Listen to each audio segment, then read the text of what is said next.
बिस्मिल्लाहिर्रहमानिर्रहीम अस्सलाम वालेकुम। वेलकम करता हूँ जी अपने हेल्दी कुक हाउस में। आज हम आपको आलू करेला की रेसिपी शेयर करेंगे। आलू करेला बड़ा ज़बरदस्त किस्म का बनता है, कड़वाहट बिल्कुल भी नहीं इसमें आएगी जिस तरीके से बनाने जा रहे हैं हम। आप ज़रूर गौर से देखिएगा। स्टार्ट करते हैं जी। बड़ी शानदार रेसिपी बनती है ये, बड़ी ज़बरदस्त किस्म की टेस्टफुल बनती है। इसको मैं आगाज़ करता हूँ। ये हमारे पास इनके इंग्रेडिएंट्स हैं। करेला मैंने ले लिया है 1 kg, टमाटर है ½ kg, 2 से 3 मीडियम साइज़ के प्याज हैं, आलू मैंने ½ kg ले लिए थे।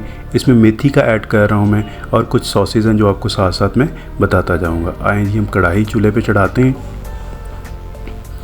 सबसे पहले कढ़ाई के अंदर पानी डाल लेते हैं। पानी को हमने हल्का सा बॉयल होने के लिए रखना है, गर्म करना है। जब गर्म हो जाए तो इसके अंदर वो आपने छोटे छोटे पीसीस में कटे हुए करेले जो हैं वो आपने ऐड करने हैं। मैं करेले को बॉयल करूँगा ताकि इसकी कड़वाहट जो है वो ख़त्म हो जाए। ये बिल्कुल नया तरीका है करेला बनाने के लिए।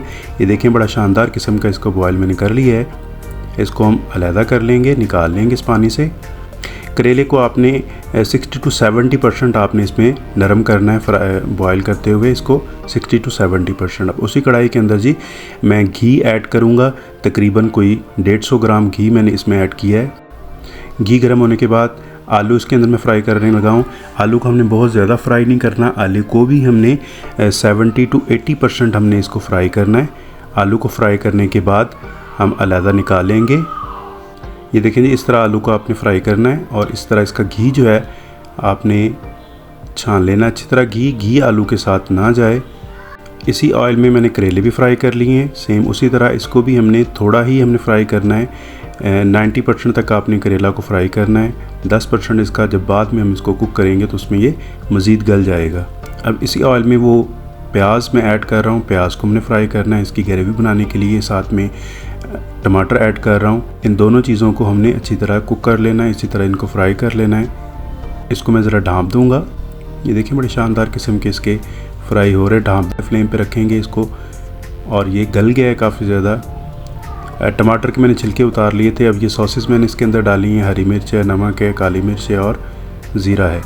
ये चीज़ें मैं भी इसके साथ फ्राई कर रहा हूँ। इसकी ग्रेवी बनानी है हमने अच्छी तरह की, ताकि घी इनका ऊपर आ जाए और अच्छी तरह ये फ्राई हो जाए।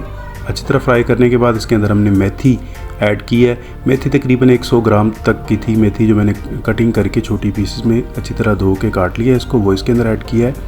अब इसके अंदर आलू करेला में ऐड करेंगे।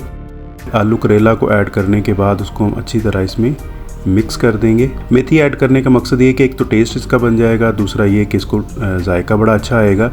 ये देखें जी बड़ी खूबसूरत लुक आ रही है। धनिया इसके अंदर ऐड कर रहा हूँ।